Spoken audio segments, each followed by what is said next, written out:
Freedom backers on the internet justifiably showed outrage last Thursday when news surfaced that New Mexico Governor Michelle Grisham, the Democrat, issued a so-called emergency executive order, supposedly banning people in Albuquerque from carrying concealed firearms for the next 30 days. The fantastical and threatening so-called EO purportedly went into effect the next day, and Grisham's arrogant, self-defeating, immoral statements backing it up not only got people commenting on her idiocy, they also inspired many to reaffirm the right to self-defense, and they're now seeing many people call for her impeachment.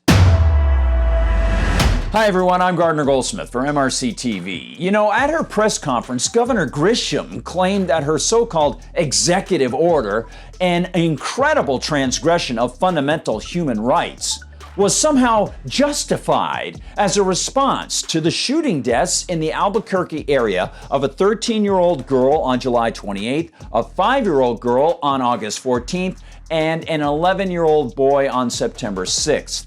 And then she took questions from people in the room, and she made things even worse. Answering one questioner who asked about why she doesn't call for better law enforcement in the city, she said, "The value of the order is that it gives me three things. One, it says it's a statewide issue and it's a message to everyone to start leveraging their resources and arresting people." Which might inspire a few of us puny humans out here to wonder what she means by claiming that deaths in Albuquerque are a statewide issue, and how that ties in with the ideas of separate cities and separate city-based police. It also might make one quizzical as to what she means by start leveraging their resources. What has Albuquerque been doing with the resources it already leveraged away from taxpayers? One gets the impression that Grisham believes there's an infinite wellspring of taxes, aka resources, and that they're at the beck and call of local government, and that more money simply can be leveraged away from people. It's as if to her the taxpayers are temporary holders of what actually and rightfully is the property of politicians and bureaucrats. Then she hits her second bullet point. Two, the jurisdictions come at this, including with the DOJ restrictions, differently, without the leveraging and the additional resources, arresting, and where do they go? We got to make sure that everyone is bumping up their services. It's a message to the Metropolitan Detention Center. It's a message to the HMOs. You better figure out treatment. All of which is just a jumble of nonsense piled on government assumptions. She seems to claim that her edict on Albuquerque is a signal to other cities to increase their focus of resources onto violent crime prevention and prosecution. But her executive order will see state resources applied to the enforcement in Albuquerque. So her "I'm carrying a big stick" blather actually means nothing. Her belief that cities can just bump up their services is pretty darn arrogant as well. And her message to HMOs is pure fascism of the kind that Mussolini would have admired. A moment later, she says to the reporter, "I can't arrest everyone. There are literally too many people to arrest." In other words, Grisham wants to make local policing a state matter, and then to make it worse, she wants to focus that policing on concealed carry guns, evidently assuming such state-down activity will put a damper on violent crime and on the possession of guns. And then to cap it off, she undercuts her own practical argument for a so-called ban on concealed firearms by admitting she can't arrest everybody. This is absurd. And in fact, her statement reiterates the key point that armed, peacefully minded people actually make by buying guns for their own self-protection. As I've noted for MRC-TV, armed civilians stop more crimes than police do every year.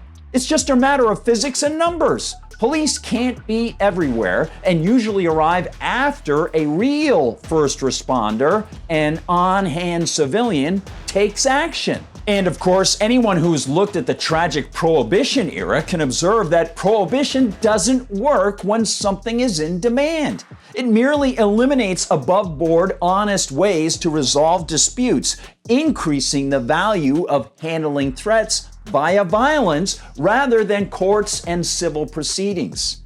If Grisham had devoted a scintilla of logic to the matter of prohibition rather than adopting her all-powerful mindset, she might realize that prohibition increases the incentives to be armed. The higher the incentive to be armed, say because one works in a black market or already engages in some other criminal activity, the higher the probability that one will not give up arms. The average law-abiding civilians out there might see the cops as bigger forces and threats to them and their families in the face of this governor's move, and they would be more likely to disarm and not acquire arms.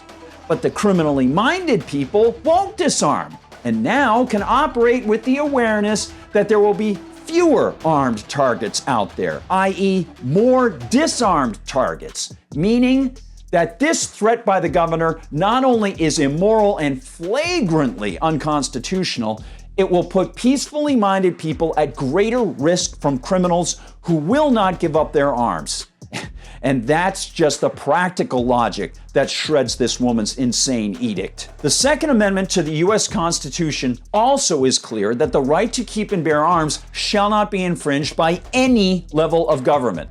Why politicians of Grisham's ilk continually skip the legal reality of the Constitution is baffling, but they don't seem at all inclined to change their dishonest ways of swearing oaths to the U.S. Constitution and then utterly disregarding said oaths. In fact, during her press conference appearance, Grisham claimed that her duty to uphold her oath to the Constitution is not absolute. No constitutional right, in my view, including my oath, is intended to be absolute. So then why swear an oath? Why have a written constitution in the first place? Why did the founders offer an amendment process? Should politicians or civilians think a new power needed to be attached to the gigantic Leviathan? Finally, there's the less visible aspect of her flagrantly anti-rights, anti-logic, anti-constitution declaration.